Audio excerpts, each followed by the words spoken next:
ಅಥವಾ ಹಿರಿಯರು ಸಂಪರ್ಕ ಮಾಡ್ತಾ ಇದ್ದಾರೆ ಸರ್?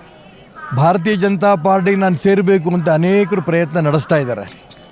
ಜವಾಬ್ದಾರಿ ಇರೋರು ನಡೆಸ್ತಾ ಇದ್ದಾರೆ, ಹಿರಿಯರೆಲ್ಲ ನಡೆಸ್ತಾ ಇದ್ದಾರೆ. ನೋಡೋಣ, ನಾನು ಅನೇಕ ಅಂಶಗಳನ್ನು ಅವ್ರ ಗಮನಕ್ಕೆ ತಂದಿದ್ದೀನಿ.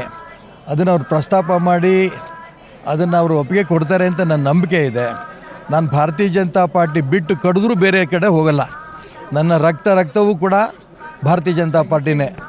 ಹಾಗಾಗಿ ಭಾರತೀಯ ಜನತಾ ಪಾರ್ಟಿ ಕರ್ನಾಟಕ ರಾಜ್ಯದಲ್ಲಿ ಅನೇಕ ಪಕ್ಷವನ್ನು ಕಟ್ಟಿರೋಂಥ ಹಿರಿಯರಿಗೆ ಜಿಲ್ಲೆಗಳಲ್ಲಿರ್ಬೋದು, ರಾಜ್ಯದಲ್ಲಿರ್ಬೋದು ನೋವಿದೆ. ಯಾಕೆ ಈ ಪಾರ್ಟಿ ಹಿಂಗಾಯಿತು, ಯಾಕೆ ಹಿಂಗೆ ಪಾರ್ಟಿ ಆಯಿತು ಅಂತ.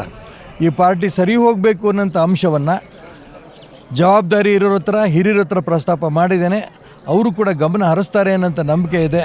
ಆ ದಿಕ್ಕಿನಲ್ಲಿ ಯೋಚನೆ ಮಾಡಿಕೊಂಡು ಖಂಡಿತ ನಾನು ಇವತ್ತಿಲ್ಲ ನಾಳೆ ಭಾರತೀಯ ಜನತಾ ಪಾರ್ಟಿ ಹೋಗ್ತೇನೆ. ಕರ್ನಾಟಕ ರಾಜ್ಯದಲ್ಲಿ ಭಾರತೀಯ ಜನತಾ ಪಾರ್ಟಿಯ ಹಿಂದುತ್ವವಾದಿಗಳ ಸರ್ಕಾರ ಬರಬೇಕು. ಆ ದಿಕ್ಕಿನಲ್ಲಿ ಪೂರ್ಣ ಪ್ರಯತ್ನ ನಾನು ಮಾಡ್ತೇನೆ. ಷರತ್ತು ಅಂತಲ್ಲ, ಇದು ನಾನು ಯಾವುದೇ ಷರತ್ತು ಹಾಕಕ್ಕೆ ಹೊರಟಿಲ್ಲ. ಇದು ಏನು ಸಮಸ್ಯೆಗಳಿದೆ, ಗೊಂದಲಗಳಿದೆ, ಯಾವುದೇ ಜಿಲ್ಲೆಗೆ ಹೋದರೂ ಕೂಡ ಜಿಲ್ಲೆಯಲ್ಲಿ ಪಕ್ಷ ಕಟ್ಟಿರೋಂಥ ಕಾರ್ಯಕರ್ತರು ನೋವಿಂದ ಮನೆಯಲ್ಲಿದ್ದಾರೆ. ಸಂಘಟನೆ ಕಟ್ಟಬೇಕು ಅಂತ ಅವರೆಲ್ಲರಿಗೂ ಆರೈಸಿ ಕಟ್ಟಿರೋರು.